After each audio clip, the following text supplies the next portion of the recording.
Okay, my uncompromised brothers and sisters. I did a video, a couple days ago, basically that truth is all that matters.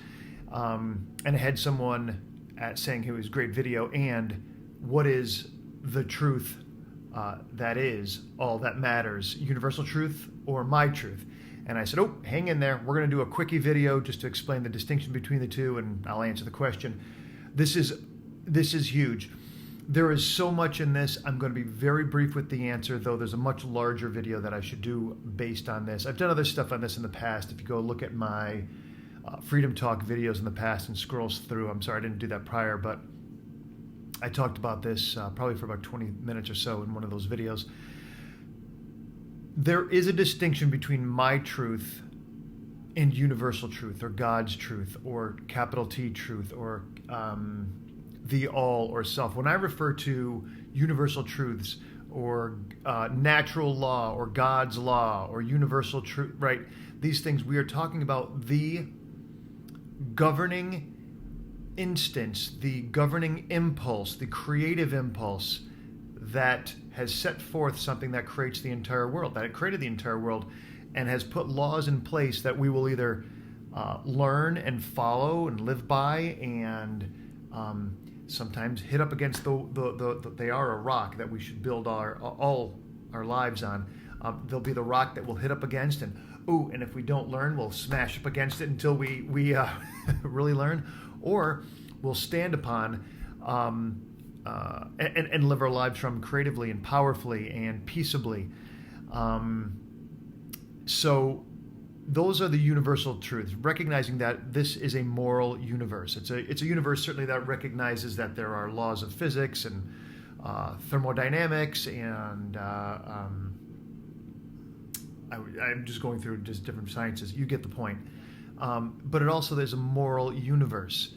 When we hurt people, we pay. It doesn't feel good to suffer. Nobody wants to suffer. When we cause suffering for ourselves or others, part of us dies and is limited, and we're recognizing that we are then, I was going to say, in contravention of a law, but we're actually just reaping the results of a law that is being one that's being broken, and others that are being satisfied to produce the results that we're getting, whether we like them or not. And so if we realize that it's a moral universe, then we have got to realize quickly, I hope, that our job is to align our thoughts, emotions, and actions, right? That alignment is integrity, to integrate with God's law, with morality, with natural law, with truth. As we do that, then again, like I said, we stand on a powerful threshold of reality. We live powerfully. We create what I would call heaven on earth, and others have obviously called for millennia prior to me. My truth is what's true for me, my experience. My experience as I'm doing this video is, I'm concerned that I may have repeated myself a little earlier. My experience is, I'm feeling relatively warm, but my fingertips are a little cool. My experience is, before I got on this, I was a little bit upset about something, and now I'm forgetting even what it was.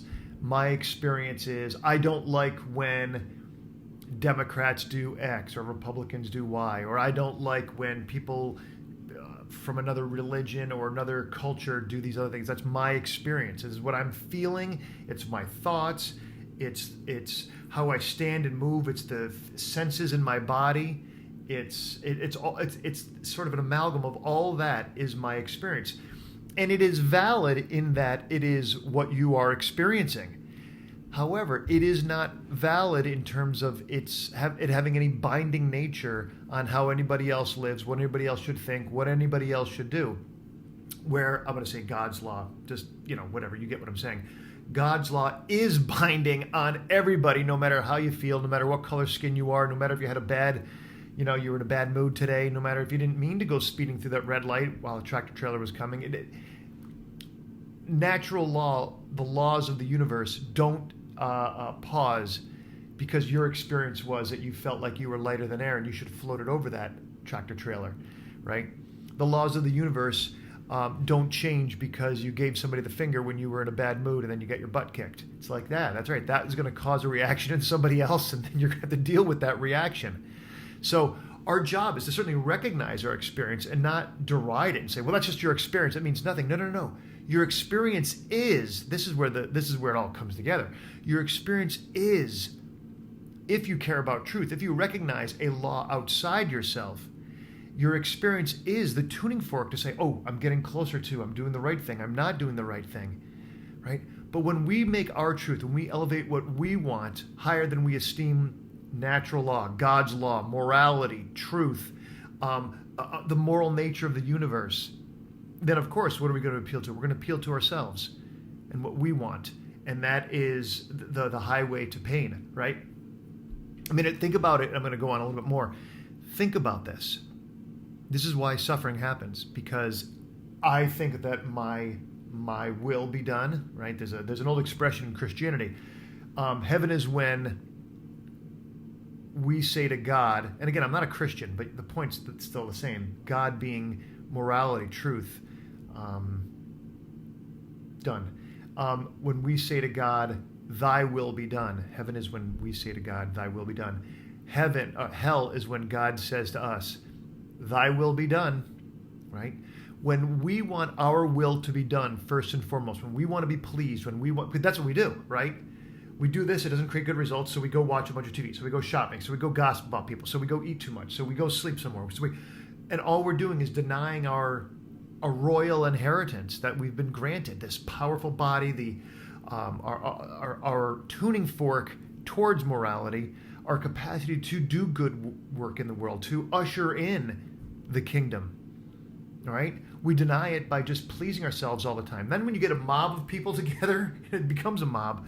It completes the pathology, right? I want this, oh, you want that, and I want that. Okay, well, let's vote. We'll have democracy. 51% will decide what's good. Without recognition of doing what is right. And when doing what is right isn't even part of the equation, you can't help but get with the chaos that we have today. So keep your experience.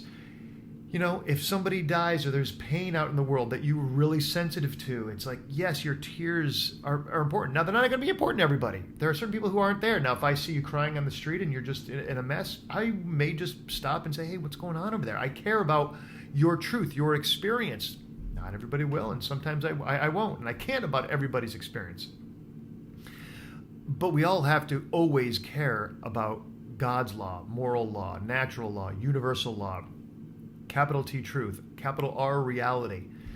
It is the path to freedom for all of us, and anything short is going to lead us to a little bit of chaos, and it's just like when you go like half a degree off, over time it opens up further and further and further, and we have a very large protracted angle of what's the word I want to use?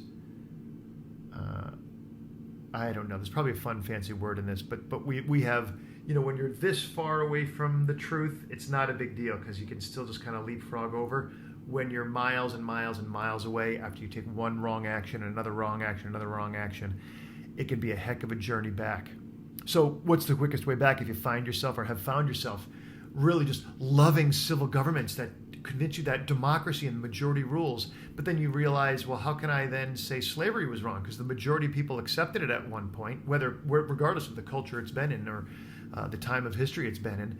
The majority of people have been passive and allowed, governors to rape and pillage its people. But since most of the people allowed it to happen, did that make it right? No.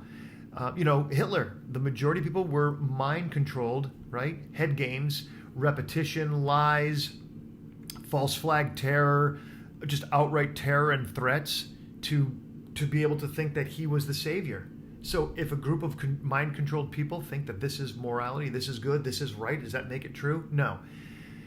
There's a standard that we all have to live by, and we fight it. We tend to fight it as a people, as a race, right? As a human race, we tend to fight it because we want to be gods unto ourselves.